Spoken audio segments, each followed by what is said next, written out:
Rita was originally in Platonov, and withdrew from that project, and I think partly there was a discussion where she said, look, I just really want to be writing, and Simon said, write this play that you want to write, and so they began a discussion that over time evolved into BC. So it wasn't so much a receive a script, put on a play kind of deal, although it was, you know, an interesting step, I guess, for us as a company in that sort of new Australian work of that scale. And in the Arts Centre and all that. Yeah. There's some quite particular things about it. And a slower genesis of the script creation. There'd been workshops that we'd run, and workshops that the National Playwrights Conference had run, and it had a slower genesis than most Hayloft shows.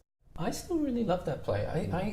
I think it had this amazing thing where it appeared kind of magical on the surface and slowly came to earth over the course of it, and you think you're watching this sort of, I don't know, like this sort of pseudo-biblical fantasy, and there's angels and there's Immaculate Conception, and as you go along, it really just grounds in teenage psychology, parental psychology, mentally disabled psychology, and quite concrete domestic contemporary Australian human experiences trying to find their way through their lives, and the things that they think about manifested on stage.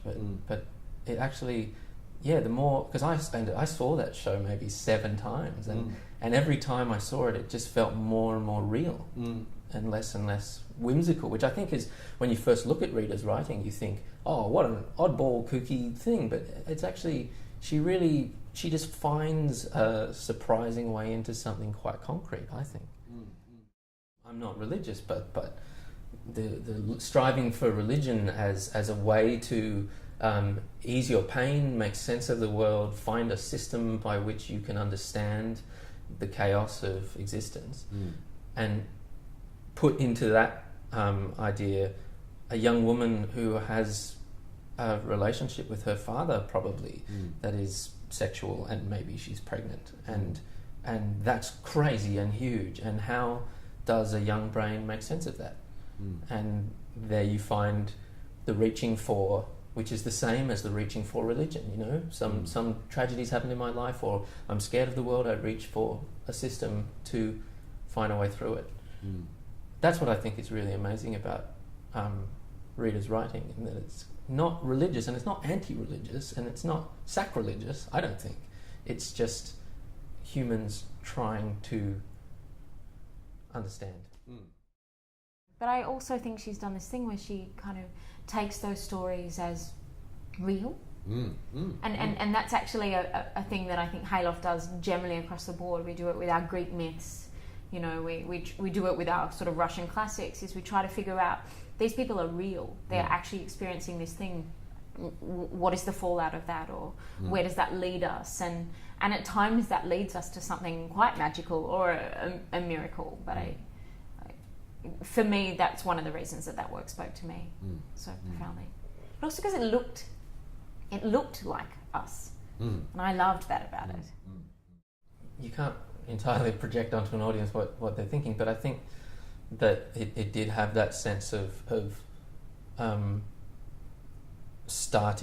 using Rita's sort of disarming style and sort of surprising, jilty dialogue that people thought, oh, this is fun, or this is odd, and that's a kind of great way to get people's defences down, to then give them something very real and recognisable, and the idiosyncrasies of the dialogue was quite recognisable and contemporary, and so that's a nice thing to feel, and all these sort of strange, warm feelings, I think, in the first half of the play, and then you start to pick up the issues, and it has that, I don't know, that effect of catharsis that came from comfort and entered into something deeper.